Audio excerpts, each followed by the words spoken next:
He expected a black-edged letter delivered by a mud-splattered courier, a formal, sterile announcement of a death that was, by his own design, both an inevitability and a convenience. He had, after all, purchased a wife with a well-documented frailty, installed her in a tomb of an estate, and abandoned her to the damp and the silence, expecting nature to run its efficient, brutal course. He did not expect to return a year later, broken from his own wars, to find the tomb breathing with light and warmth. He did not expect the gates to swing open without a groan of rusted protest. He did not expect the scent of wood smoke and baking bread to cling to the air instead of the familiar perfume of decay. And he most certainly did not expect to find the ghost he had left for dead sitting at the head of his desk, her spine straight, her eyes clear, and the entire, resurrected heart of his world held firmly in her ink-stained hand. The solicitor's office was a monument to the color gray. Gray light filtered through a tall, grimy window, illuminating motes of dust that danced a slow, funereal waltz in the air. The walls were the gray of old ash, the worn carpet the gray of a winter sky, and the face of Mr. Pettigrew, the solicitor, was the fleshy, mottled gray of forgotten parchment. It was a fitting backdrop for the business at hand, a transaction scrubbed clean of all sentiment, all color, all life. Alastair, Duke of Blackwood, stood by the window, his back to the room, gazing down at the ceaseless, indifferent flow of London traffic.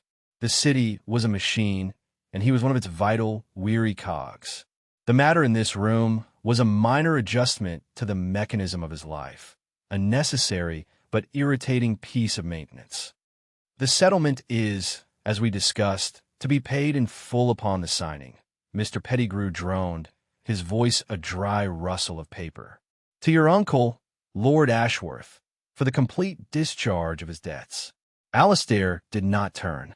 He could feel her presence in the room, a small, still point of silence near the solicitor's desk.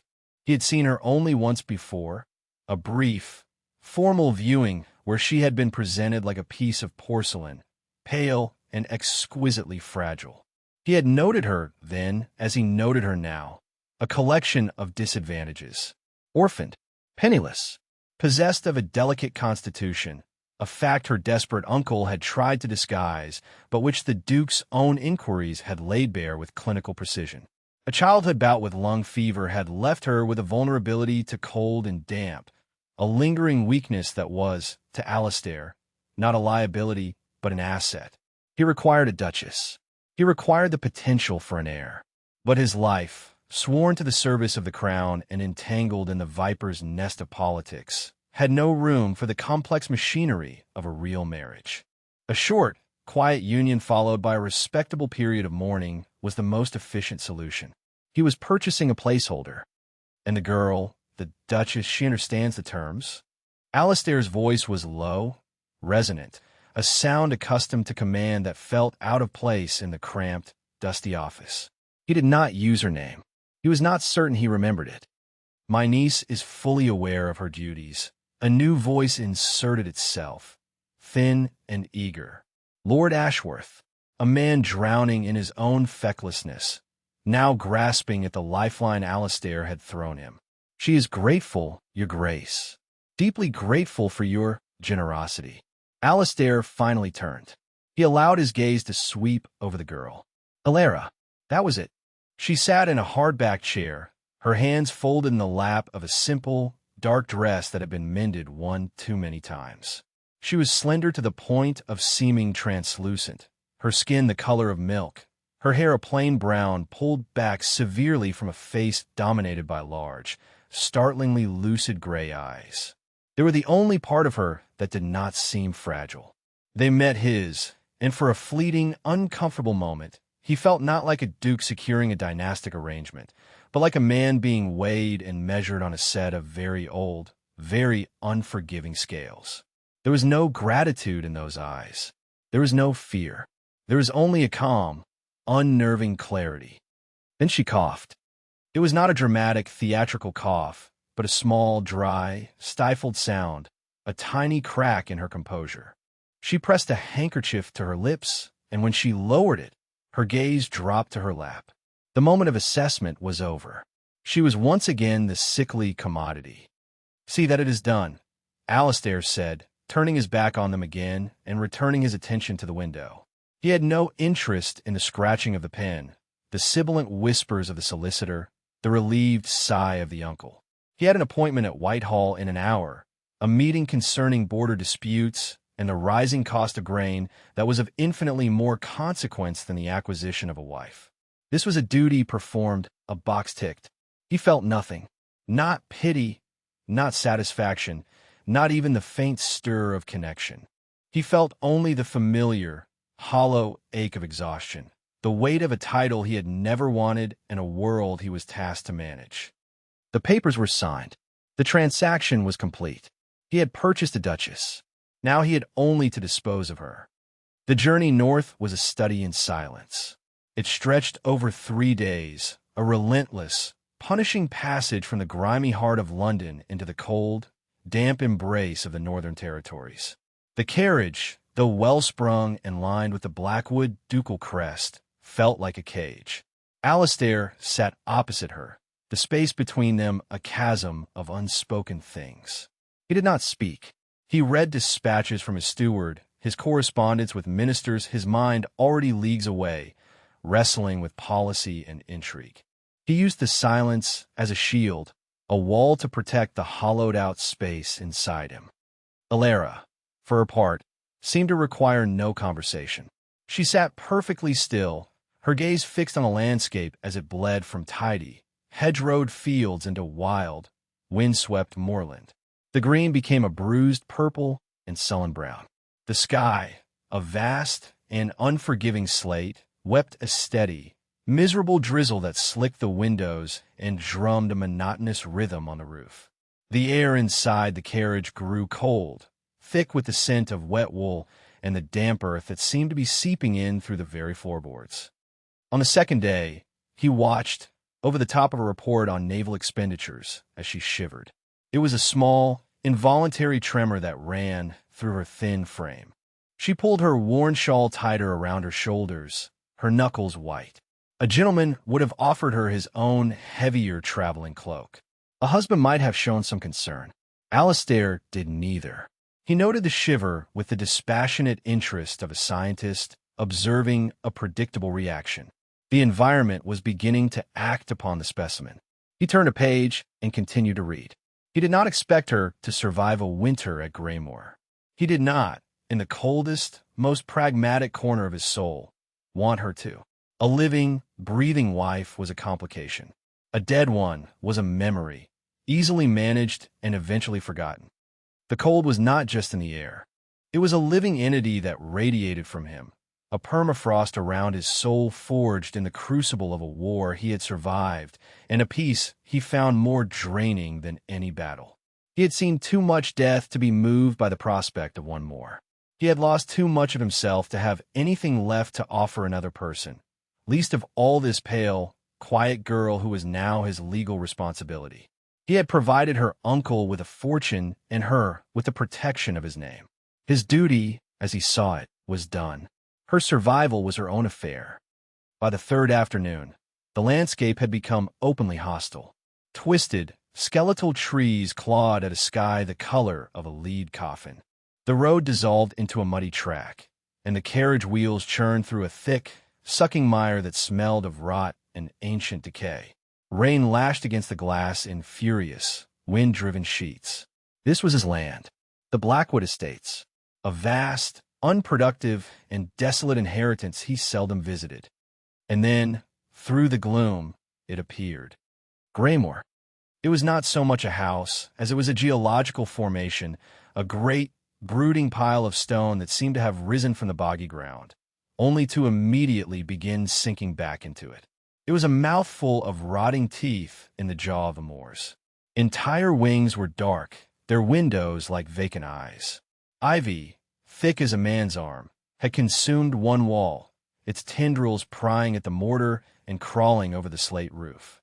The formal gardens were a riot of weeds and overgrown brambles, a ghost of their former geometry barely visible beneath the chaos. A single, flickering light shone from a lower window, a lonely, pathetic spark against the overwhelming dark. The carriage lurched to a halt before a set of immense, iron gates, rusted and listing.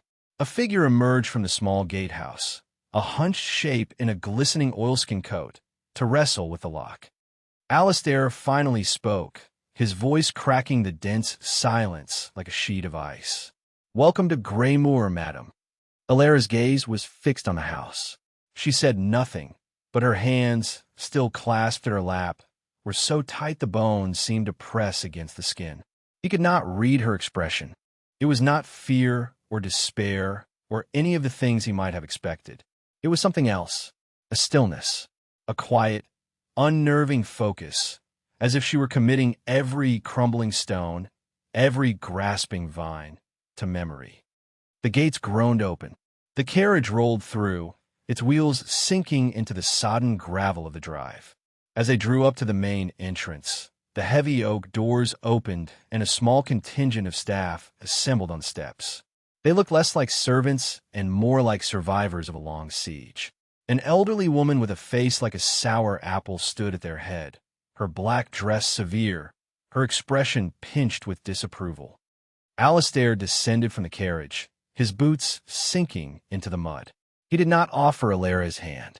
A footman, young and sullen-faced, belatedly moved to help her, but she was already descending on her own, her movements graceful despite the mire. She stood for a moment, her thin shoes already soaked, the hem of her dress dark with muddy water. The wind whipped a strand of hair across her pale cheek. "Mrs. Croft," Alistair said, his tone clipped, addressing the housekeeper.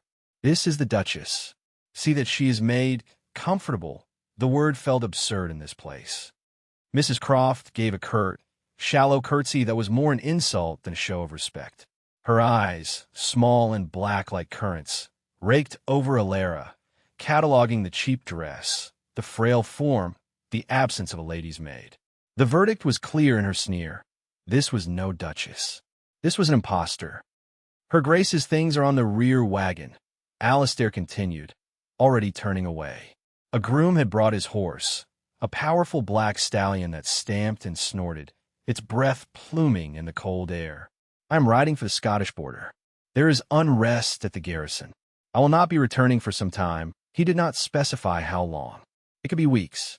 It could be months. It could be never. The ambiguity was deliberate. He swung himself into the saddle, the leather creaking. He was now a man of action again, a man with a purpose that had nothing to do with decaying houses and inconvenient wives. He was escaping. He gathered the reins, and for the first and last time, he looked directly at her. She stood alone in the weeping rain, a small, solitary figure dwarfed by the monstrous facade of the house. She had not moved. She was still watching him with those unervingly steady eyes. He felt a flicker of something, not guilt, not yet, but a cold premonition. He was leaving a lamb to a pack of wolves in a cage of stone and rain. He crushed the feeling. It was a weakness. "This house is a tomb," he said, his voice flat and hard, carrying easily over the drumming rain. "Try not to make it yours too quickly." It was a brutal, unforgivable thing to say. It was a sentence, a dismissal, a final turning of a key in a lock. He did not wait for a reply. He spurred his horse, the animal leaping forward, churning mud from its hooves. He galloped down the drive and through the gates, his back straight, his focus already on the miles ahead, on the clean, simple problems of men and steel. He had not looked back. Alara stood perfectly still until the sound of his horse's hooves had been swallowed by the wind and the rain. The water ran in rivulets from her hair, plastered her thin dress to her skin, and pooled around her feet. The cold was a physical thing, a presence that was trying to work its way past her skin and into her bones to find the familiar weakness in her lungs and settle there like an old, unwelcome friend. She felt the gazes of the staff upon her, sharp and hostile. She felt the immense, oppressive weight of the house at her back, a stone behemoth exhaling a breath of mildew and neglect. She was alone, utterly and completely alone, abandoned in a rotting mausoleum with her husband's parting curse echoing in the air. A bitter, humorless smile touched her lips. A tomb. He was not wrong, but he had made a critical miscalculation. He thought he had left her here to die. He had not considered that she might have other plans. The room they gave her was a masterpiece of passive aggression. It was in the north wing, a vast, cavernous chamber with a ceiling so high it was lost in shadow. The air was thick with the chilling, cloying scent of damp stone and a particular kind of dust that spoke of decades, not years, of neglect. A single, enormous window, its glass filmed with grime, looked out not onto the moors, but onto a narrow, sunless courtyard where moss grew thick and green upon the flagstones. The room was a well, a cold, dark well designed to collect dampness and despair. The vast, curtained bed was a monument of dust-furred velvet, the mattress beneath smelling faintly of mildew. When Mrs. Croft had a fire lit in the grate, it did little more than belch thick, acrid smoke back into the room, stinging Alara's eyes and catching in her throat before dying down to a sullen, heatless glow. This was the late Duke's nursery maid's room, Mrs. Croft had announced, a flicker of malicious satisfaction in her eyes. We thought it would be suitable. It was a clear, calculated insult. The new Duchess, the pretender, was relegated to a servant's quarters in the most forgotten part of the house. Alara had simply nodded, her expression unreadable. To argue would be to show weakness, to reveal that the barb had found its mark. She would not give the woman the satisfaction. For 2 weeks, she allowed herself to be the prisoner they expected her to be. She stayed in the room, the cold seeping deeper into her, awakening the familiar tightness in her chest. Her cough, which had been a quiet ghost in London, returned as a constant, nagging companion. Mrs. Croft would appear once a day, her presence a cold draught in the room, to observe Alara's decline with grim approval. Meals were brought on a tray by a frightened-looking maid. Thin broth, stale bread, weak tea. It was sustenance for an invalid, not a mistress of a house. They were all waiting for her to fail, to succumb to the house and her own frailty. The Duke had declared the place a tomb, and they were merely its dutiful undertakers. She lay in the great, cold bed, the damp sheets clinging to her skin, and listened to the sounds of the house. It was alive, but not with life. It was alive with decay, the scuttling of unseen things in the walls, the mournful sigh of the wind through a broken pane of glass somewhere down the hall, the slow, relentless drip of water from a leaking roof, a sound like a maddeningly patient clock ticking away the moments of her life. The house was actively trying to kill her. It was a cold, stone predator, and she was its designated prey. Despair was a heavy, comfortable blanket. It would be so easy to pull it over her head, to surrender to the cough, to the cold, to the crushing weight of her abandonment. It would be easy to become the ghost they all expected, to simply fade away in this forgotten corner of a forgotten house and prove the Duke right. That was what he had paid for, after all. A quiet death, an uncomplicated widowhood for him. One morning, the light, thin and gray as watered milk, fell upon a small, silver-backed hand mirror on the dressing table, a relic from her mother she had brought with her. She pushed herself out of the lumpy bed, her body aching with cold, and picked it up. She looked at her reflection. The woman who stared back was a stranger. Her face was gaunt, her skin tinged with a bluish pallor. Dark circles, like bruises, pooled beneath her eyes. Her hair was lank, her lips pale. She looked exactly like what they thought she was, a dying woman. And in that moment, something shifted. It was not a grand epiphany, but a small, hard kernel of rage, hot and pure, that ignited in the frozen landscape of her soul. She thought of her uncle, selling her to save his own skin. She thought of the solicitor's gray office. She thought of the Duke, his cold dismissal, his parting cruelty. Try not to make it yours too quickly. They had all written her off. They had all looked at her and seen a frail, dying girl. They had seen a solution to their problems, an object to be used and discarded. She had spent her entire life being a survivor. She had survived the fever that should have taken her as a child. She had survived a childhood of being the poor relation, of mended dresses and quiet condescension. She had survived by being smarter, quieter, and more observant than everyone around her. She had survived by hoarding her strength, by never letting them see how much their casual cruelties hurt her. She would not be defeated by a pile of wet stones and a sour-faced housekeeper. A white-hot clarity burned away the fog of despair. She was the Duchess of Blackwood. This house, this land, this title, they were hers. She had been bought and paid for. Yes, but the transaction was complete. She owned this ruin as much as it owned her. She put the mirror down with a decisive click. She walked to the bell pull, the one she had been told was broken, and gave it a sharp, vicious tug. She did not know if it would work, but she pulled it as if she expected the entire house to jump to attention. She waited. For a long moment, there was only silence. Then, she heard the faint, surprised jangling of a bell somewhere in the depths of the house, followed by the sound of scurrying footsteps. A few minutes later, the young, sullen maid appeared, her eyes wide with shock. You rang, madam?" "Yes," Elara said, her voice quiet but carrying a new, unfamiliar weight of command. "My name is not madam. It is your grace. You will remember that. Now, go and find Mrs. Croft and tell her I require her presence." Immediately, the maid scurried away, terrified and impressed. Elara stood in the center of the cold room, her chin high, her hands clasped behind her back. She was no longer waiting to die. She was preparing for war. Mrs. Croft arrived, her expression a thundercloud of displeasure. "The bell in this wing has not been rung in 20 years, she stated, as if accusing Elara of necromancy. "Then as high time it was," Elara replied, her voice calm and even. She met the housekeeper's hostile gaze without flinching. "You will have my things moved out of this nursery maid's room." The housekeeper's jaw tightened. "And where would you have them moved?" "Your Grace." The title was a dollop of poison.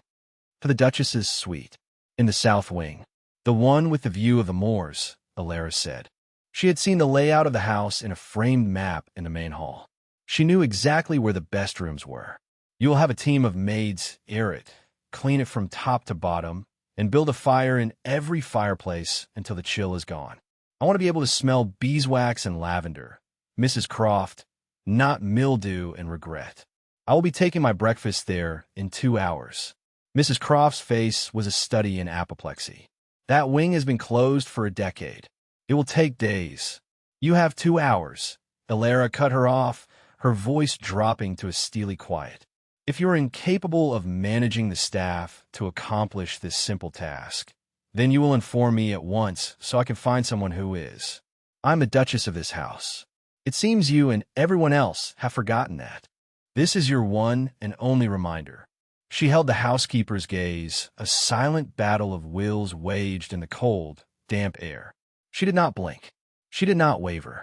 She poured every ounce of her newfound resolve into that stare. For a long, tense moment, the woman stood her ground. Then, with an almost imperceptible twitch of a muscle in her jaw, Mrs. Croft's eyes dropped. She gave another of her curt, resentful curtsies. "As you wish, Your Grace." It was the first battle, and she had won. The takeover of Greymore did not happen in a day. It was a slow, methodical campaign, fought not with grand pronouncements, but with relentless, grinding practicality. After moving into the sunlit, if still shabby, south-facing suite, Elara's first act was to demand the estate ledgers. Mrs. Croft presented them with a grim satisfaction, a stack of heavy, leather-bound books coated in a fine layer of dust. She clearly expected the new Duchess to be baffled by them, to retreat in the face of columns of numbers and spidery script. Elara, however, had spent years quietly managing her uncle's chaotic household accounts, a thankless task that had taught her the brutal arithmetic of poverty. She knew how to read a ledger. She knew how to find a rot. She sat not in the formal drawing room, but in the small, dusty estate office off the main hall, a room that had clearly not been used by anyone of importance in a generation. She lit a lamp, sharpened a quill, and began to work. The ledgers were a disaster. They were a testament to decades of neglect and mismanagement. There were pensions being paid to servants who had been dead for 10 years. There were vast sums allocated for the maintenance of entire wings of the house that were collapsing into ruin. There were bills for wine cellars that were now flooded and for stable hands for horses that had long since been sold. It was a phantom household, existing only on paper, bleeding the estate dry. Her first orders were brutal and efficient. She went through the staff roster line by line. The ghosts were dismissed. The half-dozen able-bodied but idle servants who did little more than lurk in the hallways and resent her presence were given a choice: work or leave. 3 left. The rest, shocked into compliance, were put to work under her direct supervision. She then turned her attention to the house itself. It was a wounded giant, and she could not save all of it. So she performed a ruthless triage. With the help of the few remaining footmen, she had the entire north and west wings sealed off. Heavy doors were barred, windows were boarded from the inside. She was shrinking the house, concentrating its lifeblood into a defensible core. The kitchens, the servants' hall, the main hall, the estate office, and her own suite of rooms. The rest she abandoned to the ivy and the damp. It was a strategic retreat. Next, she went looking for assets. In the sealed-off rooms, she found treasures cloaked in dust sheets and cobwebs. Rotting tapestries, silver services tarnished black, furniture with broken legs. Most of it was useless, but some was salvageable. She had the good silver polished by the now chastened maids. She found a local merchant in the nearby village, a shrewd man named Mr. Tibbs, and sold him the useless furniture, the ruined textiles, and a cellar full of soured wine. He paid her a pittance, but it was more than she had before. It was coin, real, tangible coin that she locked in the office safe. Her most important alliance was forged not in the house, but outside of it. She sought out the groundsman, a man named Finch. He was as weathered and taciturn as the ancient oaks he tended. He was a creature of the estate, his loyalty given to the land itself, not to the succession of masters who passed through it. He watched her with wary, intelligent eyes when she found him by the crumbling wall of the old kitchen garden. "The Duke lets it all go to ruin," he said, his voice a low rumble, not looking at her, but the tangle of weeds and thorns. "The Duke is not here," Elara replied simply, her hands clasped behind her back. "I am," she pointed to a patch of ground that got the most sun. "I want to plant a garden, not for flowers, for food. Potatoes, carrots, greens, herbs, things that will feed this house through the winter." Finch stopped his work and looked at her properly for the first time. He saw not a fragile duchess in a fine dress, but a woman with dirt on the hem of her skirt and a fiercely practical light in her eyes. He saw the ledgers she sometimes carried with her. He had seen the smoke rising from the main chimneys again. He had seen the change. He nodded slowly. "Ground sour," he said. "Needs turning. Needs manure." "Then we will turn it," she said, "and you will tell me where to find manure." From that day on, Finch was her man. He showed her which parts of the land were fertile and which were bog. He taught her the names of the herbs that grew wild on the moors, the ones that could be used for medicine and for seasoning. Together, they cleared the kitchen garden, their hands in the same dirt. She worked alongside him, her pale skin smudged with soil, her muscles aching at the end of the day. It was hard, grounding, honest work. For every weed she pulled, she felt she was pulling out a sliver of the despair that had taken root in her. The house began to change. The transformation was slow, almost imperceptible at first, but it was real. The central core of Graymore began to breathe again. The constant, oppressive damp was pushed back by the steady warmth of well-tended fires. The smell of mildew was gradually overpowered by the scent of baking bread from the revitalized kitchen, the sharp, clean aroma of rosemary and thyme drying from the rafters, and the faint perfume of beeswax used to polish the wood in the main hall. Mrs. Croft watched all of this with a mixture of disbelief and grudging respect. She had been prepared to serve a dying girl. She was not prepared for a whirlwind of focused, practical energy. She saw the accounts being balanced, the waste being trimmed, the staff being given purpose. She saw the Duchess poring over books on crop rotation she had found in the dusty library, her brow furrowed in concentration. One day, Elara came down with a fever a relapse brought on by overwork and a soaking she had received while helping Finch repair a slate on the kitchen roof. Mrs. Croft, out of sheer reflex, prepared to watch the final decline. Instead, Elara, her face flushed with fever, called the housekeeper to her bedside. "The leaks need to be thinned," she rasped, her voice weak but firm. "Tell Finch to see to it, and I want to see the week's accounts. There is a discrepancy in the bill for candle wax." In that moment, Mrs. Croft's allegiance, which had belonged to the ghost of the old ducal family, shifted. This pale, coughing woman had more iron in her than the Duke and his father combined. She had a will that could stare down the decay of Graymore itself. From then on, the housekeeper's reports were factual, her service was efficient, and the sneer was gone from her face. She had not been won over by charm or kindness, but by competence. It was a currency she understood. By the time the first snows of winter fell, Graymore was no longer a tomb. It was a fortress, a small, battered, but fiercely defended fortress against the cold and the wind and the world.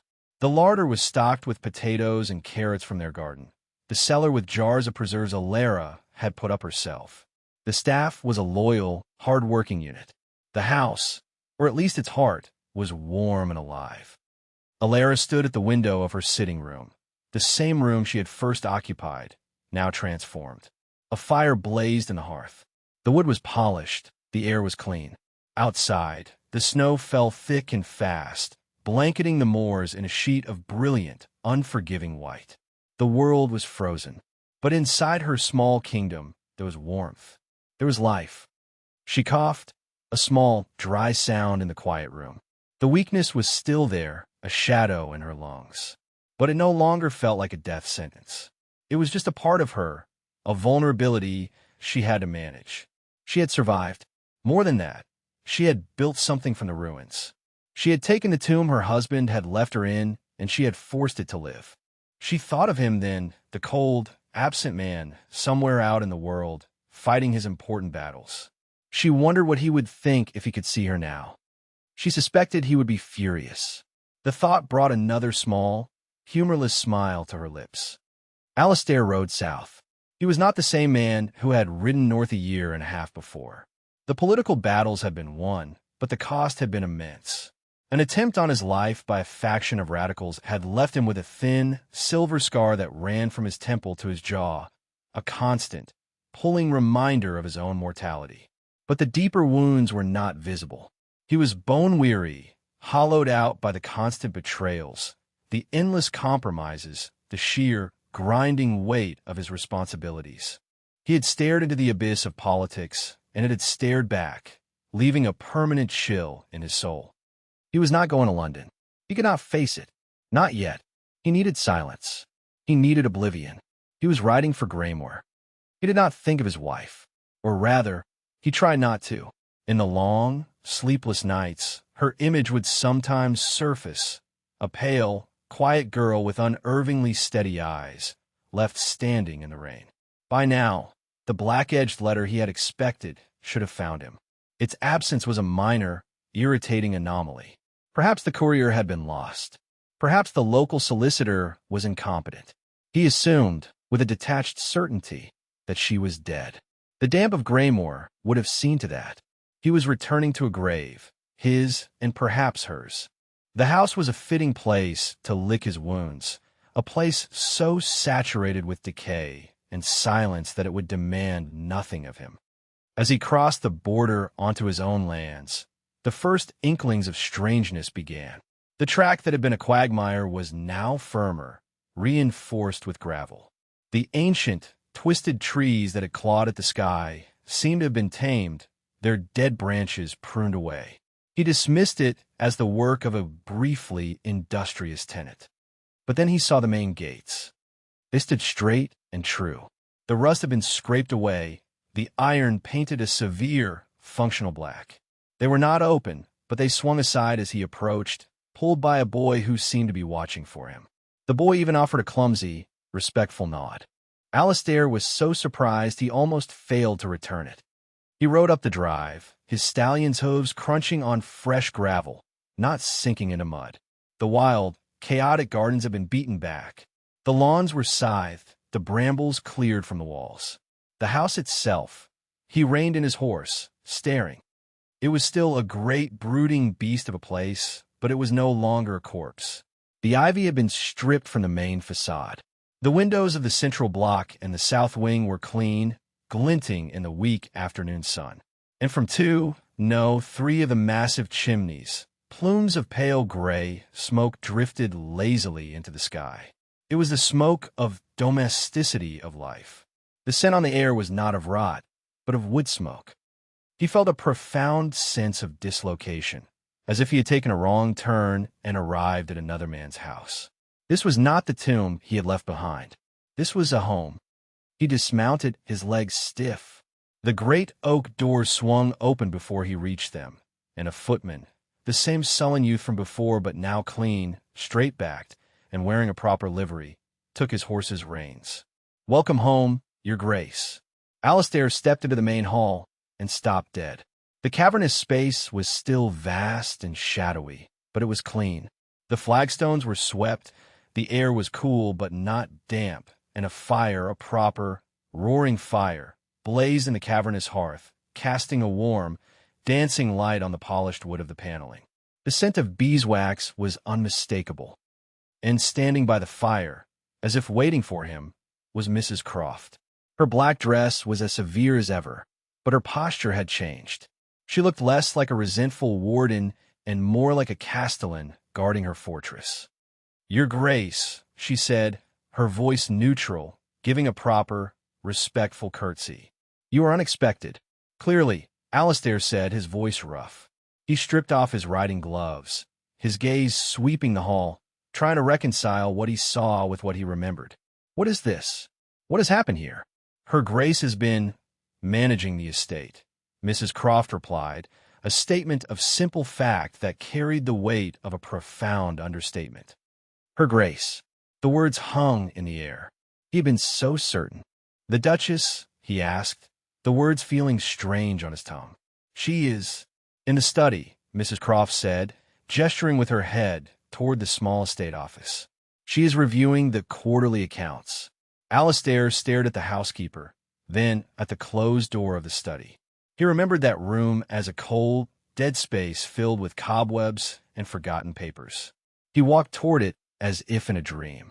He felt a cold knot of apprehension tightening in his gut. This was all wrong. He had come here seeking a ghost and had found a functioning household. He had expected silence and was met with the quiet hum of order. He pushed the door open without knocking. The room was warm, lit by the steady glow of an oil lamp on the large mahogany desk. A fire crackled in the small hearth. The shelves had been cleaned, the books arranged neatly. And seated at the desk, her back to him, was a woman. Her brown hair was pinned up in a simple, practical twist. She wore a dark wool dress, sensible and unadorned. Her shoulders were straight, her head bent in concentration over a large, open ledger. She was not the frail, translucent creature he had left in the rain. There was a solidity to her, an aura of focused energy that filled the small room. He stood in the doorway, silenced by a powerful mixture of shock and an emotion he could not name. He watched the steady movement of her hand as she made a note in the margin of the ledger, her fingers smudged with ink. "You are alive," he said. The words came out harsh, accusatory. It was the bluntest expression of the profound shock that had seized him. She did not startle. She did not turn around. She finished making her note, the scratch of the quill the only sound in the room. Then she carefully blotted the ink. Only then did she speak, her voice as cool and clear as a winter morning. "I apologize for the inconvenience, Your Grace." She still did not turn. She dipped her pen in the inkwell again, poised to continue her work. The gesture was a deliberate, breathtaking dismissal. He was the Duke of Blackwood, the master of this house, a man whose arrival should have commanded immediate attention and deference, and he was being treated as an interruption, an inconvenience. He stepped fully into the room, closing the door behind him. The sound was a sharp crack in the quiet. "I expected to find this house in ruins." "It was," she said, still without turning. "I've been tidying. The understatement was so vast, so magnificently dry. It was almost a physical blow. Tidying. She had resurrected his ancestral home from its grave and called it tidying. He walked slowly toward the desk, his boots loud on the polished floorboards. He felt like an intruder, a lumbering, clumsy giant in this small, ordered world she had created. He came to a halt beside the desk and looked down at her. Finally, she lifted her head and turned to look at him. The face she raised to him was not the one he remembered. The gauntness was gone, replaced by the fine-boned elegance of her features. Her skin was still pale, but it was a healthy pallor, not the sickly, translucent shade he recalled. There was a new strength in her jaw, a confidence in the steady, direct gaze of her lucid gray eyes.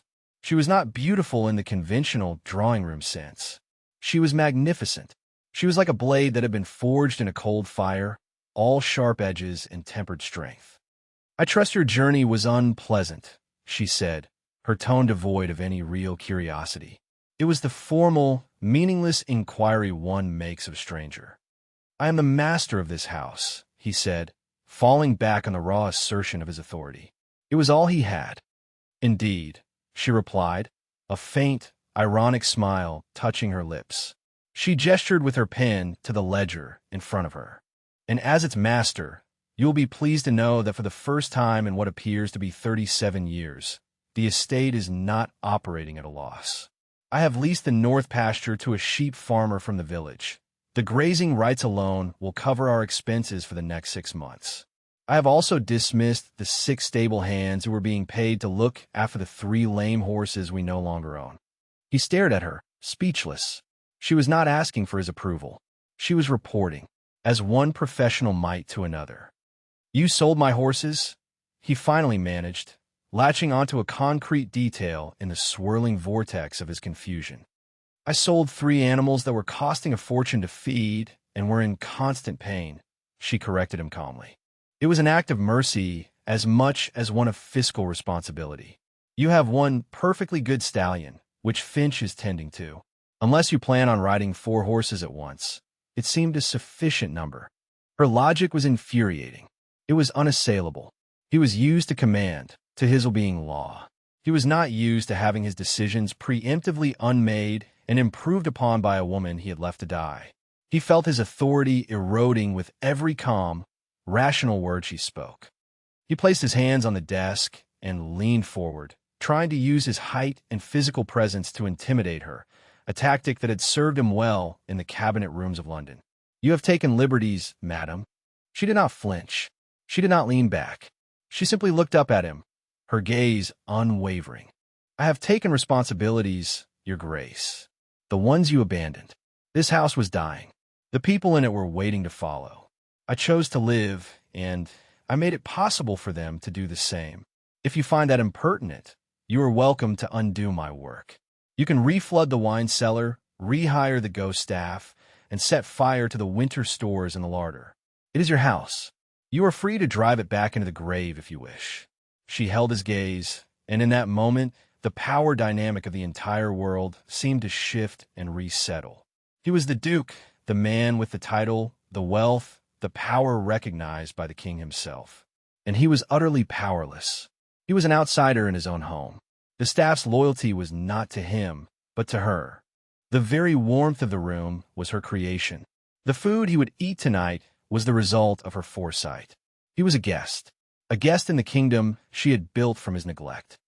He straightened up, pulling back from the desk. The scar on his temple throbbed. He felt the profound weariness of his journey settle back into his bones, heavier than before. He had come here seeking a quiet tomb. He had found a queen on her throne. "I require a room," he said, his voice flat, defeated. "Mrs. Croft has been instructed to prepare the Duke's suite," Ilara replied, her attention already returning to the ledger. "It is adjacent to my own. I trust you will find it adequate." She picked up her pen. The audience was over. He stood there for another moment, watching the top of her head, the focused line of her shoulders. Then, without another word, he turned and left the study, closing the door quietly behind him. He felt the warmth of the main hall, saw the solid, reassuring presence of Mrs. Croft, and understood that nothing was as he had left it. The ghost he had abandoned had refused to die, and now he had to live with her. The days that followed were a cold war fought in the corridors and shared spaces of Greymoor. Alistair found himself in a house that ran on a rhythm he did not set and did not understand. He was the Duke, but his title was a hollow echo. When he gave a footman an order, the young man would hesitate, his eyes flickering as if seeking a higher authority. Breakfast was served at the hour Alara had set, not the one he was used to. The meals were simple, hearty fare, dictated by the produce from her garden and the stock in her larder, not by his preferences. He was an intruder in a finely tuned machine of her making. He would find her in the mornings walking the grounds with Finch, discussing crop rotation or the repair of a dry stone wall, her boots muddy, a shawl wrapped around her head against the biting wind. He would see her in the afternoons in the kitchen, not as a duchess making a ceremonial visit, but as a commander inspecting her troops, tasting the soup, checking the inventory of flour. And every evening, she would be in the study, the door firmly closed, working on the ledgers that were the source of her power. They rarely spoke. When they did, their conversations were brief, formal, and laced with a subtext of conflict. "The fire in the library smokes," he announced one evening, cornering her as she left the study. "Yes," she replied, not stopping. "The chimney is blocked. Finch will be clearing it on Tuesday. Until then, I would advise reading somewhere else. I'm the Duke of Blackwood. I will read in my own library if I choose." She paused and turned to him, her expression one of mild exasperation, as if dealing with a difficult child. "Then I would advise you to enjoy the taste of soot, Your Grace. It will pair nicely with the chill." She left him standing there, fuming and impotent. He was used to problems being solved by his will alone. Here, problems were solved by a schedule, by practicality, by her. He tried to reassert his control. He summoned Finch and began issuing orders about the management of the forests, a subject on which he was an expert. Finch listened respectfully, touched his cap, and said, "I'll have to discuss it with Her Grace, Your Grace. She's laid out the felling plan for the next 2 years to balance timber sales with firewood for the house." His plans, his forests, her felling plan. The humiliation was a constant, low-grade fever. He had come to Greymoor to rest, to be inert, but her constant, purposeful activity was a reproach to his own exhaustion. Her competence was a mirror reflecting his neglect. He began to feel a grudging, resentful respect for her. She had not merely survived. She had conquered. She had taken the worst of what he had given her and had forged it into a shield and a sword. But respect was tangled with a deep, abiding fury. This was his house, his legacy. She had stolen it from him. He found himself watching her, studying her, trying to find a chink in her armor. He saw the way she sometimes pressed a hand to her chest after a bout of coughing, the faint shadows of fatigue that sometimes appeared under her eyes. Her strength was not infinite. It had been won at a cost. This realization did not bring him satisfaction, but a strange, disquieting unease. The breaking point, when it came, was not a shout or an argument. It was the weather. The false, mild autumn gave way overnight to a brutal, premature winter. A storm blew in from the north, a shrieking monster of wind and snow that hurled itself at the stone walls of Greymoor. The sky turned a bruised, churning gray, and the world dissolved into a blizzard. Within hours, the house was an island in a sea of white, the roads impassable, the world beyond their windows erased completely. The wind howled in the chimneys, a sound like a hungry beast trying to claw its way in. The cold was a physical assault, pressing against the windows, seeping through invisible cracks in the stone. But inside the core of the house, Alara's fortress held. The fires roared, the larder was full, and a sense of grim preparedness settled over the staff. It was on the second day of the storm that Alistair noticed she was missing. She was not at breakfast. She was not in the study. He found Mrs. Croft in the linen closet, her face tight with worry. "Her Grace is unwell," the housekeeper said, her voice clipped. "The cold has settled in her chest." Alistair felt a jolt, a cold dread that had nothing to do with the storm. He went to her rooms. He knocked, and when there was no answer, he entered. The sitting room was warm, but the bedroom beyond was not. The fire in the grate had burned down to embers. Alara was in the bed, but she was not resting. She was thrashing, tangled in the sheets. Her face flushed a dangerous, feverish red. Her breathing was a painful, shallow rasp. As he watched, she was seized by a fit of coughing, a terrible, racking sound that seemed to tear at her from the inside out. He had seen men die of lung wounds in field hospitals. He knew this sound. He knew this fight for breath. He touched her forehead. She was burning up. "Get more blankets," he barked at a maid who was hovering uselessly in the doorway. "And build up this fire. Now." He was in command again, his voice cracking with an authority born not of title, but of pure, stark terror. He turned to Mrs. Croft, who had followed him. "The doctor cannot get through, Your Grace. The road is blocked by a 10-foot drift at the pass." They were alone. There was no help coming. The fortress had become a prison, and its queen was dying. All the resentment, all the anger he had felt toward her, evaporated, burned away by a sudden, fierce, and terrifying wave of protectiveness. He had done this. He had brought her to this damp, cold place. He had abandoned her. He had sneered at her weakness. And now that weakness, which she had fought back with such ferocious will for more than a year, was claiming her. Her strength had run out. "Boil water. Bring cloths. And find Finch. Tell him I need every log he can carry," he ordered. He looked at the frail, fever-racked woman in the bed, the magnificent, infuriating creature who had stolen his house and his peace of mind. He saw the ledger she had been working on fall into the floor by her bed. Even as she was succumbing, she had been fighting. He would not let her lose. He pulled a chair to the bedside, his mind racing, accessing a part of himself he had thought long buried. The field commander, the man who had to make life and death decisions with no resources and no time. He was no doctor, but he knew how to fight a fever. He knew about warmth and hydration and the long, brutal battle of wills that had to be waged through the night. The storm raged outside. Inside, in the small, fire-lit room, Alistair began his own fight. He was no longer fighting her for control of his house. He was fighting death for control of her life. And it was a battle he was terrified he was going to lose. The night was a long, desperate siege. Alistair lost all track of time, the world shrinking to the confines of the sick room, to the sounds of Alara's ragged breathing and the relentless howl of the wind. He became a machine fueled by grim purpose and black, scalding tea. He directed the terrified maids with a curt efficiency, his voice the only anchor in the chaos. He worked alongside Mrs. Croft, their former animosity forgotten, united in a singular, desperate goal. They bathed Alara's face and wrists with cool cloths to fight the raging fever, forcing sips of water between her cracked lips when she was lucid enough to swallow. His main battle was with the cold. The storm was a living entity, a predator of ice and wind that clawed at the stone walls, relentlessly trying to suck the warmth from the room. Alistair himself fed the fire, log after heavy log, until the hearth roared like a furnace, casting a sweat-inducing heat across the small space.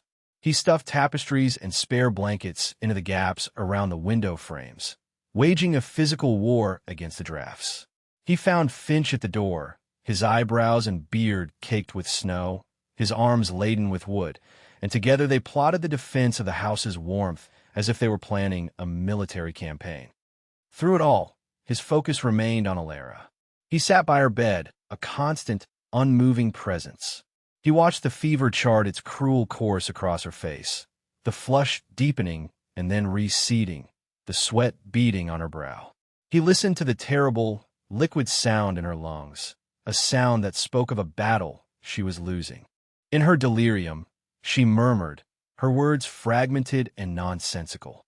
She spoke of numbers, of ledgers, of the price of seed grain and the yield of the potato harvest. She was still working, still managing her kingdom, even as her body was failing her. At one point, her eyes fluttered open and seemed to focus on him. They were clouded with fever, but for a moment, he thought he saw a flicker of recognition. "The roof," she rasped, her voice a dry whisper. "Over the kitchens must hold." "It will hold," he said, his own voice rough with emotion. He took her hand. It was limp and burning hot. "Everything will hold. Just rest." A single tear tracked a path from the corner of her eye through the grime and sweat on her temple. Then her eyes slid closed again, and she retreated back into the fever's grip. That tear undid him. It was a crack in her armor, a sign of the terrified woman beneath the magnificent Duchess. He felt a wrenching in his gut, a savage combination of guilt and a fierce, primal protectiveness that stunned him with its intensity. This was his fault. He had brought her to this. He had handed her a death sentence, and she had fought it with a strength he could barely comprehend, only to be brought low in the end. He had sneered at her tomb, and she had built a fortress, and now the walls were crumbling from within. He sent the maids and Mrs. Croft to get some rest, insisting he would watch over her. He sat alone in the sweltering room, the only sounds the crackling fire, the shrieking wind, and her labored breathing. He looked at her, truly looked at her, not as an inconvenience or a rival, but as a person. He saw the fine lines of exhaustion etched around her eyes, the determined set of her mouth, even in unconsciousness. He saw the ink stains still faintly visible on her fingertips. This was a woman who had fought for every inch of her existence, for every breath she took. He had spent his life surrounded by people who took their power for granted, who saw their position as a right, not a responsibility. He had navigated a world of grasping, shallow, ambitious men and women. And here was the one person who had been given nothing, who had been discarded like rubbish, and she had built a world out of sheer, unyielding will. He felt the hollow space inside him, the one carved out by war and politics, begin to ache with a new and unfamiliar emotion. It was not love. It was too raw, too painful for that. It was a form of awe, and a profound, soul-deep shame. He stayed in the chair as the storm reached its zenith, the house groaning under the assault. He did not sleep. He watched her, his hand resting lightly on her arm, as if he could somehow lend her his own strength, his own stubborn refusal to be broken. He found himself speaking to her, his voice a low murmur beneath the gale. He told her about the war, about the men he had lost, about the hollowness of the victories he had won in London. He confessed his own weariness, his own despair. He spoke to her unconscious form with more honesty than he had ever spoken to another living soul. "You have to fight," he whispered, his face close to hers, his breath stirring a loose strand of her damp hair. "You cannot stop now. You have to fight Elara." He used her name. It felt solid, real, a word of power. As dawn approached, the storm began to abate. The howling of the wind subsided to a low, mournful moan, and in the quiet, he heard a change. Elara's breathing, which had been a desperate, shallow rasp, began to deepen. It was still ragged, still painful, but there was a new rhythm to it, a rhythm of endurance, not of surrender. He placed his hand on her forehead. The raging heat had subsided. She was still feverish, but the life-threatening fire had banked. She was clammy, exhausted, but she was cooler. She had survived the night. The crisis had passed. Alistair slumped back in his chair, the tension draining out of him, so suddenly his limbs felt like lead.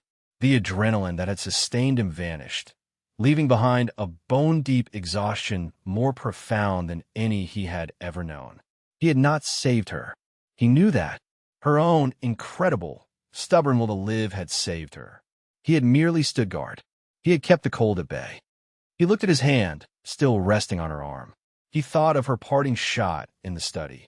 "You are free to drive it back into the grave if you wish." He realized with a sudden, gut-wrenching clarity that the opposite had happened. He had come to this grave, seeking oblivion, and this woman, this impossible, magnificent woman, had just dragged him, kicking and screaming, back into the world of the living. He closed his eyes, his head falling back against the high back of the chair. He did not know what would happen when she woke up. He did not know how they could ever go back to their Cold War. Everything had changed. He had changed. He fell asleep in the chair, a sentry at his post, as the first, pale, snowy light of dawn crept into the room. Alara awoke slowly, drifting up from a great, dark depth. Her first sensation was one of weight. Her limbs were heavy, her head a dull, throbbing ache. Her second sensation was warmth, a deep, penetrating warmth that seemed to have settled right into her bones. The air she breathed was not the familiar, damp chill of Greymore, but a dry, clean heat. It still hurt to draw a full breath, a sharp, scraping pain deep in her chest, but the terrifying fight for air was gone. She opened her eyes. The light was soft, filtered. She was in her room, but it was different. The fire in the hearth was a mountain of glowing embers, radiating an immense heat. And sitting in the chair beside her bed, slumped in a posture of utter exhaustion, was the Duke. Her mind, foggy and slow, struggled to make sense of the image.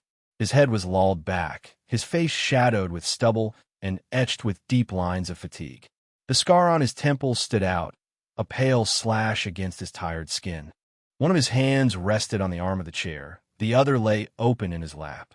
He was fully dressed in his day clothes, now rumpled and stained with what looked like soot. He looked wrecked. He looked as if he had been through a battle. She remembered fragments. The storm, a crushing weight on her chest. The cold, a desperate, terrifying cold that she could not escape.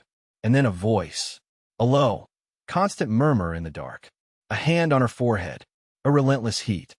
She looked around the room. A basin of water and cloths sat on a nearby table.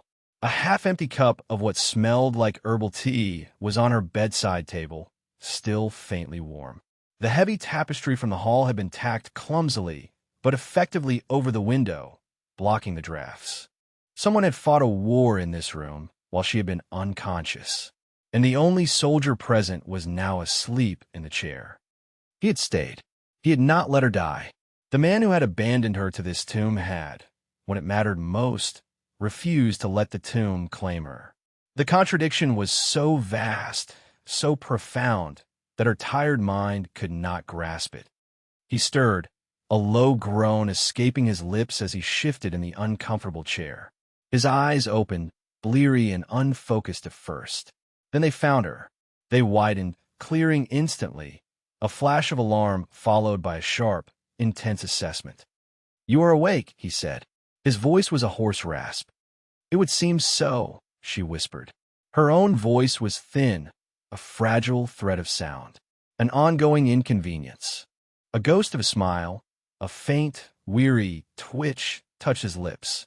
"So, it would seem," he leaned forward, his movements stiff, and placed the back of his hand against her forehead. His touch was surprisingly gentle, his skin calloused but warm. It was a clinical gesture, but it felt grounding. "The fever has broken." "What happened?" she asked, her gaze drifting to the barricaded window. "A storm," he said simply, "and you decided to host a rebellion in your lungs. You have been unconscious for 2 days. 2 days." She tried to sit up, a move that sent a searing pain through her chest and left her gasping. "Stay still," he commanded, his hand moving to her shoulder, a firm but not unkind pressure holding her down. "You are not as strong as you think you are. I am aware of my own limitations, Your Grace," she managed, the words punctuated by a dry, painful cough. "Are you?" he countered, his voice quiet but intense. He did not move his hand from her shoulder. "Because from where I am sitting, it looks as though you have been trying to single-handedly hold back the North Sea with a bucket. You cannot run a house, manage an estate, and wage a war against a decade of neglect without pause. You are not made of stone." His words were a criticism, but they lacked their usual cold, cutting edge. There was something else in his tone, a rough, unwilling concern. "The work needed to be done," she said, her gaze dropping to the worn coverlet. "There was no one else to do it." The implied accusation hung in the air between them. "Because you were not here." He seemed to hear it. He withdrew his hand and sat back, running a weary hand over his face. The silence in the room was heavy, broken only by the sighing of the wind outside, now a pale imitation of its former fury. "I thought I had beaten it," she said, the admission a whisper. It was a confession of failure, of weakness, something she had never allowed herself to show him. The illness. I thought I was stronger. He looked at her, his expression unreadable. He did not offer pity. He did not offer platitudes. He offered something else. Pragmatism. You work yourself to the edge of collapse, he stated. And the winter found a crack. You needed rest. You have earned it. She stared at him. He had acknowledged her work. He had not dismissed it, not belittled it. He had named it, and he had, in his own gruff way, validated it. It was a more shocking turn of events than the fever. I am thirsty, she said, changing the subject, uncomfortable with the new, unfamiliar territory they were in. Without a word, he reached for the cup on the bedside table, tested its temperature, and then supported her head with his free hand, holding the cup to her lips. The tea was a brew of chamomile and something else, something sharp and medicinal. It was one of Finch's concoctions. He held her head with a steady, impersonal competence, the same way he might hold a wounded soldier. But the contact, the simple act of his hand supporting her neck, was intensely intimate. She drank, then lay back, her strength completely spent. Mrs. Croft will bring you some broth, he said, rising from the chair. He looked down at her, a strange, conflicted expression on his face. Rest, Elara. For once, just rest. The house will not fall down. He turned and left the room, closing the door softly behind him. Elara lay in the warm, quiet room, her body aching, her mind reeling. He had used her name again. He had cared for her. He had seen her at her absolute weakest, and he had not been dismissive or cruel. He had been protective. The truce, it seemed, had been called, not by words, but by the shared, desperate fight against the storm and the fever. She did not know what this new dynamic meant, or where it would lead. She only knew that the Cold War was over, and in its place was a quiet, uncertain, and deeply unsettling peace. Her recovery was slow. The weakness in her lungs lingered, a constant reminder of how close she had come to the edge. But the house, for the first time, conspired to help her heal. Mrs. Croft ruled the sick room with an iron fist, ensuring the fire never died and the drafts were kept at bay. Finch brought her pungent herbal brews that eased the tightness in her chest. The maids moved with a quiet efficiency, their loyalty to her now absolute. But the biggest change was the Duke. Alistair did not retreat back into his cold, silent anger. He became a quiet, watchful presence. He did not hover, but he was there. He would appear in her sitting room in the evenings, not to talk, but simply to sit by the fire and read, his presence a silent guard against the lingering shadows of her illness. The silence between them was different now. It was no longer a weapon, but a shared space. It was comfortable. When she was finally strong enough to leave her rooms, she found the house still running on the rhythm she had set. But Alistair had seamlessly inserted himself into the mechanism. He had taken her felling plan for the forests and, using his strategic mind, had improved it, finding a way to increase the timber yield without depleting the woods. He presented his modifications to her one afternoon, not as a command, but as a suggestion, spreading the maps out on the table in her sitting room. If we thin this section here, he said, his finger tracing a line on the parchment, it will encourage new growth and give us better quality timber in 5 years. And if we sell to the naval yards at Stockton instead of the local merchants, we can command a better price. She listened, her practical mind immediately grasping the logic of his strategy. He was thinking long-term, beyond the immediate needs of survival. He was thinking of building, not just maintaining. This is good, she said, a simple, honest assessment. It is your plan? He replied. I merely refined the logistics. It was the first time they had worked on something together. They spent the next hour bent over the maps, a team. She, with her intimate knowledge of the land and its immediate needs. He, with his broader understanding of the world beyond Greymoor's walls. They were a surprisingly effective partnership. A few days later, bundled in cloaks and scarves, she was strong enough for a short walk. He accompanied her. The snow was still thick on the ground, a pristine, glittering blanket under a pale blue sky. He offered her his arm, and after a moment's hesitation, she took it. His arm was solid, strong, a warm, living anchor in the cold. They walked in silence through her walled garden, now sleeping under the snow. "You did all this," he said, his voice quiet, looking at the neat, snow-dusted rows where the vegetables had been, the pruned fruit trees, the repaired wall. "You took a ruin and you gave a heart." It was not a compliment. It was a statement of fact, delivered with a kind of quiet wonder. "It needed one," she said simply. "A house, like a person, cannot live without a heart." He stopped and turned to face her, his hand still covering hers where it rested on his arm.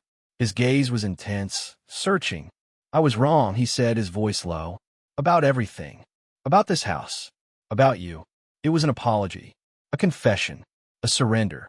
It was the most honest thing he had ever said to her. She did not know how to respond.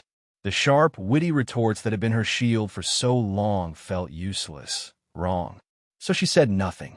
She simply met his gaze, her own eyes clear and steady, and in the shared silence, a new understanding was forged. The respect was no longer grudging. It was mutual. The partnership was no longer a matter of convenience. It was becoming a bond. They continued their walk, their steps falling into a synchronized rhythm on the crisp snow. He was no longer the haunted duke, and she was no longer the pragmatic survivor. They were simply two people, Alistair and Alara, walking in the winter sun, in the home they were, against all odds, beginning to share. The warmth between them had nothing to do with the fire in the hearth, and everything to do with the slow, cautious thawing of two frozen souls. The winter held Greymoor in its icy grip, but inside the house, a fragile spring was beginning to bloom. The partnership between Alistair and Alara solidified, becoming the new, unspoken law of the household. They spent their days working, side by side, but often in silence, on the vast project of the estate. He tackled the legal entanglements, the tenant disputes, the labyrinthine contracts that had been left to rot for decades. His mind, honed by the cut and thrust of London politics, sliced through the problems with a ruthless efficiency she admired. She, in turn, managed the internal life of the house and the land, her practical, day-to-day governance ensuring that his grand strategies had a foundation to rest upon. They were a diarchy, two monarchs ruling a tiny, isolated kingdom of stone and snow. He discovered, to his astonishment, a sense of satisfaction in the tangible results of his work. Resolving a boundary dispute with a stubborn farmer and seeing the relief on the man's face gave him a cleaner sense of accomplishment than any political victory in Westminster. He found a grounding in the practicality of it all, in the simple, honest problems of soil and stone and people. The hollowness inside him began to fill, not with joy, but with purpose. A purpose that was tied inextricably to the house and to the woman who was its heart. He learned the rhythms of her life. He knew that the faint scent of rosemary meant she was in the kitchen, experimenting with a new recipe for bread. He knew that the smudge of ink on her cheek meant she had been wrestling with the accounts. He learned to read the subtle signs of her fatigue and would, without comment, place a cup of Finch's herbal tea by her elbow or declare that the light was too poor to continue working, effectively ordering her to rest. She, in turn, began to understand the shadows that haunted him. She saw the way his hand would clench when a sudden noise startled him, the distant, haunted look that would come into his eyes when he stared into the fire for too long. She did not pry or offer facile comfort. She would simply create a quiet, stable presence, a silent acknowledgement of his demons without demanding they be named. The physical space between them shrank. They now took all their meals together at a small table near the fire in her sitting room, the great, drafty dining hall abandoned. One evening, as he was explaining a complex point of law, he reached across the table and, without thinking, covered her hand with his to emphasize a point. The contact was electric. Neither of them pulled away. His hand was large and warm over hers, his thumb stroking absently over her knuckles as he spoke. It was a gesture of unconscious intimacy, more powerful than any formal declaration. From that point on, such small, Grounding touches became a part of their silent language. A hand on the small of her back as he guided her through a doorway. Her fingers briefly brushing his as she passed him a book. They were anchors, reminding them that this strange, quiet world they had built was real. As the snows began to melt and the first hesitant signs of spring appeared on the moors, a new tension began to build. The world outside Graymore, which had been held at bay by the winter, was beginning to reassert itself. They both knew that their isolation could not last forever. The inevitable arrived on a Tuesday morning in late March, in the form of a horse and rider splashing through the mud-slick drive. It was a royal courier, his coat spattered, his face grim with the importance of his mission. Alara saw him from the window of the study. Her heart, which had felt so settled and secure, gave a painful lurch. The world had come for him. The old life, the one of importance and duty, was calling him back. She felt an immediate, instinctive retreat. The wall she had so carefully dismantled around her heart went back up, stone by cold stone. When Alistair entered the study a few minutes later, holding a heavy parchment sealed with the royal crest, he found a stranger waiting for him. The warm, collaborative partner was gone. In her place was the cool, formal Duchess of Blackwood. "Your Grace will need his finest coat packed," she said, her voice brittle, her gaze fixed on a point over his shoulder. "The roads are likely still treacherous. You should allow for extra time for the journey to London."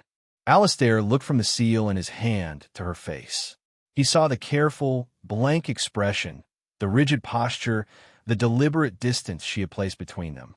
She was already mourning his departure. She was treating him as if he had already left.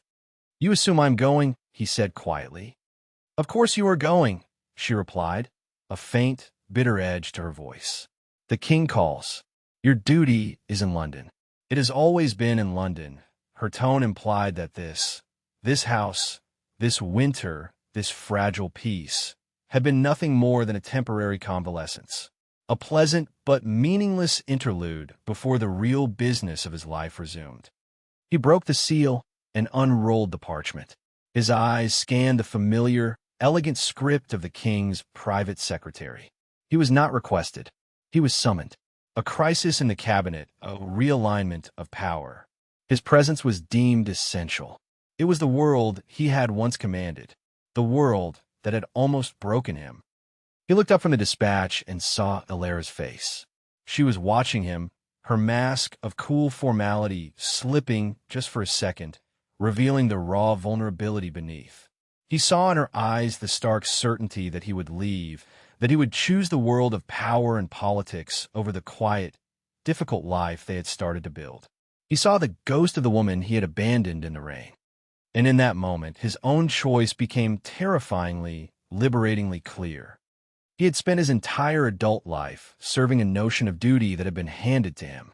Duty to his title, duty to his family's name, duty to the crown. It was a cold, abstract, and thankless master. It had hollowed him out, leaving him scarred and exhausted. And then there was the duty he had found here. The duty of tending to a wounded house. The duty of partnership with a woman of quiet, unbreakable strength. The duty of keeping a fire lit against the cold.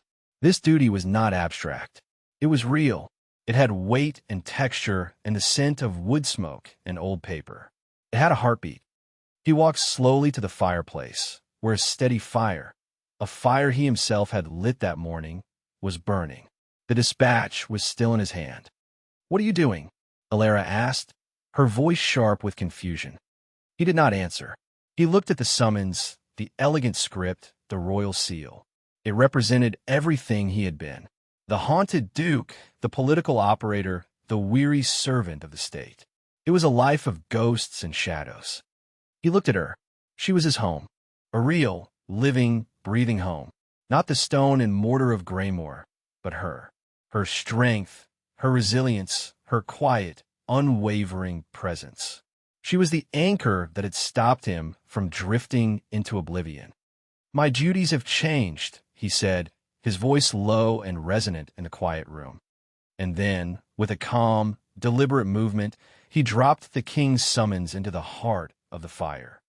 The parchment curled instantly, the edges blackening before the elegant script was consumed by a flash of orange flame. For a moment, the royal seal held its shape, a defiant red wafer in the inferno, before it melted and disappeared. Alara gasped, her hand flying to her mouth. She stared at the fire, then at him, her eyes wide with disbelief and a dawning, terrifying hope. "You cannot," she whispered. "That was from the king. It was a request from a man I no longer serve," he said, turning to face her fully. He took a step closer, then another, until he was standing directly in front of her. He looked down into her startled, beautiful eyes. "I've spent my life serving ghosts and abstractions.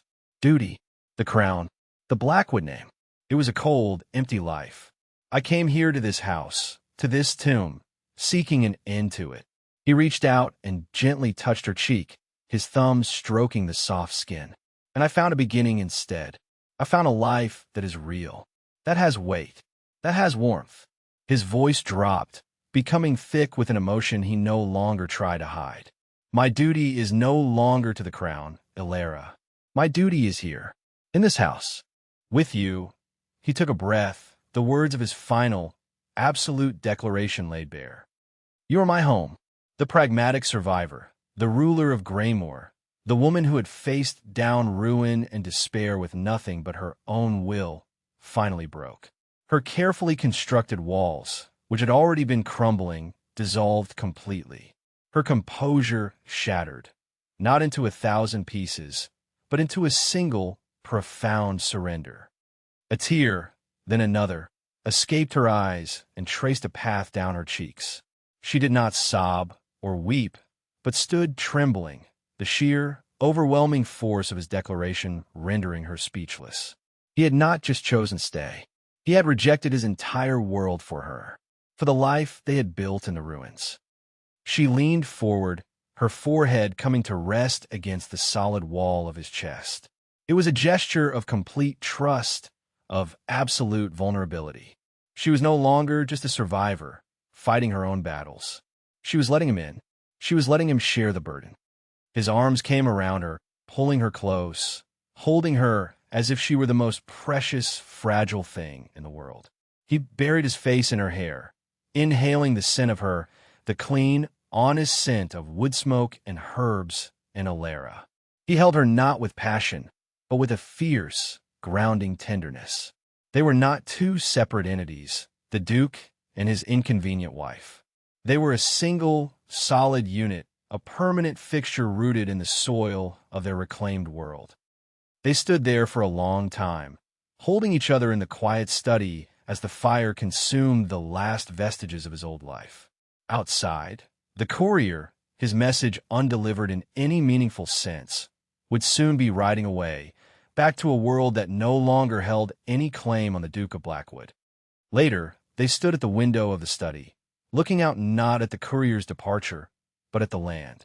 The last of the snow was melting, revealing the rich, dark earth beneath.